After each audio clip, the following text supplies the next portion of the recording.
Hello and welcome to Bags of Action. My name's Steve and this is a review of Bad Samaritan from 2018.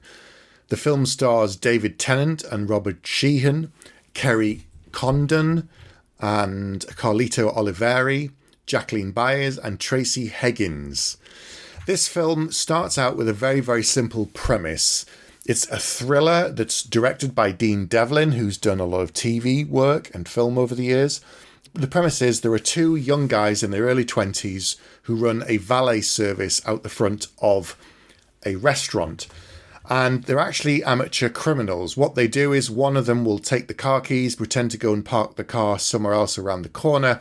They'll then use the sat-nav on the car to retrace the steps, take the car home, and then break into the house whilst the person is having their meal and steal a few small items. This is something that won't immediately be noticed and might only be discovered later on, so they don't steal huge things. And they've been doing this for a while and making a bit of money on the side and selling their items off to people. One of them stays on the phone with the other so you can keep an eye on the people having the meal, know when they're about to leave the restaurant and give them a warning and so on. This isn't a spoiler because this is the main setup for the film. The inevitable happens and they rob the wrong person. David Tennant comes to the restaurant. He's in a very flashy car. He's arrogant. He's really rude. And they decide, yes, they're going to rob this guy. So it's Robert Sheehan's turn. His character is called Sean, and he takes the car away from the restaurant, retraces its steps back to home, David Tennant's house, and uses the garage opener to get into the house. He then starts walking around. He finds bits and pieces that he's going to steal. He finds an Amex black card that's not even been opened, so he's setting that up. And again, he's going to claim some money so that hopefully he won't even notice before they've spent it on things.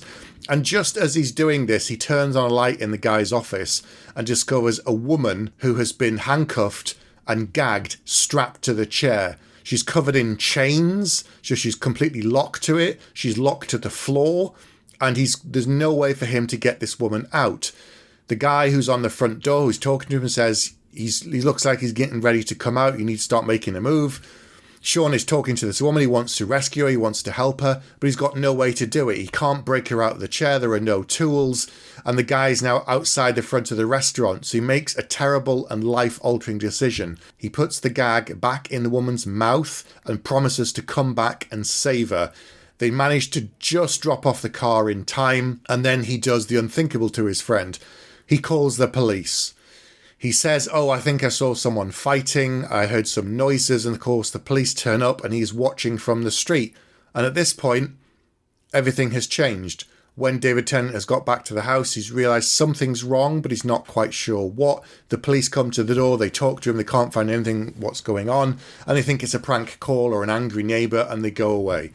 And this is where the film really becomes an interesting and dark psychological thriller that had built up from that initial core concept. Because despite being a bit of a petty thief and a loser, Sean is actually who wants to do the right thing. And he's desperate to do it, regardless of the cost to himself. So he goes to the police, confesses that the fact that he was actually in this person's house, he broke in, he did this, yes, arrest me, I don't care, but please rescue the woman. And what unfolds is this really interesting cat and mouse game where David Tennant is not what you think. He's someone who's much more disturbed, much darker, and the film goes on a really interesting twist and turn as the two of them are trying to find a way forward. Sean is desperate to free this woman. Nobody believes him. David Tennant's character is determined to punish him. We find out more about him, more about his backstory, more about what happened to him and how he ended up in this position. This film absolutely rests upon the performances of the two leads, David Tennant and Robert Sheehan, and both of them put in an amazing performance. You absolutely believe that Tennant is this really complicated, really dangerous, really methodical and quite psychotic man versus Sheehan, who is this sweet, good-natured guy who's a little bit dim, but he has a good heart and he's trying his best to do what he can. And because he is this kind of slightly bumbling guy, it isn't the typical action thriller that you would expect. He doesn't suddenly develop martial arts skills and doesn't become a professional. He makes mistakes. Things go wrong. Tennant is trying to exploit it and make the most of it and have fun. But of course, for all of his skills and all of his abilities and the fact that he had a woman tied up in his room, he is also human. He also makes mistakes. And Sheehan is trying his best to one-up him and prove to other people that this man is not only dangerous, but that he has a woman in his custody, and there's the possibility that he may have done it before in the past. And what I like about the script in this is that if it was me in the same situation and I had done some of the things that Sheehan's character had done, there's certain things where normally when you're watching this film, you go, well, I would have just gone and done this. I would have gone to the police, or would have gone and just spoken to so-and-so. He does all of those things. So it's a really sensible and logical kind of story in that way. And that really helped with keeping you engaged and keeping me absolutely on the edge of my seat for the nearly 2 hours runtime. So it's a really grounded film, and I really liked that.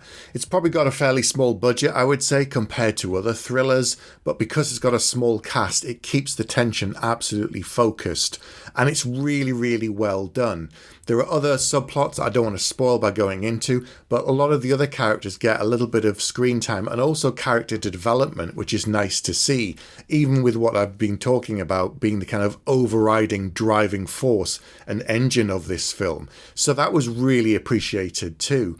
I stumbled across this basically on Amazon. I saw the trailer, thought it looked quite interesting, and from that initial premise, it seems like it would be quite a predictable film, but it wasn't for me at all. There are certain twists that I didn't see coming, and there are quite a few moments in this film that are really shocking. It starts with that initial gut punch where Sean realises he can't save this woman, and unless he wants to share her fate and possibly end up dead and dismembered, then he has to leave her.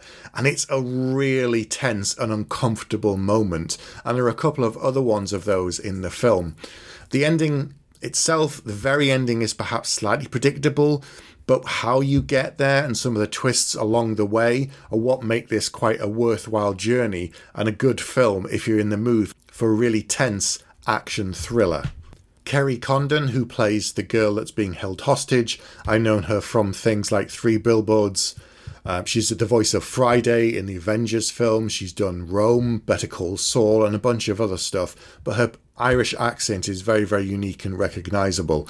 She has some good work to do in this. It starts off a little bit predictable, but the twists and turns that she goes through make it an interesting and quite a meaty performance for her. So it's not really one tone, which it seems to be from the outset of the film, but it develops as the story goes on as well. So to be honest, I'm not sure why more people haven't heard of this film or are talking about it. Perhaps it's because it doesn't have the same kind of special effects and a big cast, but it's definitely worth your while, and I'd recommend it for sure. So for all of those reasons, I'm going to give it a really solid 4 out of 5 and say it's tense, it's exciting, it's a good thriller, there's some really uncomfortable moments, the performances are excellent, and so I definitely recommend you check it out. So have you seen Bad Samaritan? If so, get in touch with us and let us know. Come onto the Facebook group, contact us on Twitter, you can email us. Don't forget to like and subscribe to this channel, that would really be appreciated. We put out episodes every week and Bags of Action will always be free, but if you like what we do, you can support us on Ko-fi, and we'll be back soon with another episode.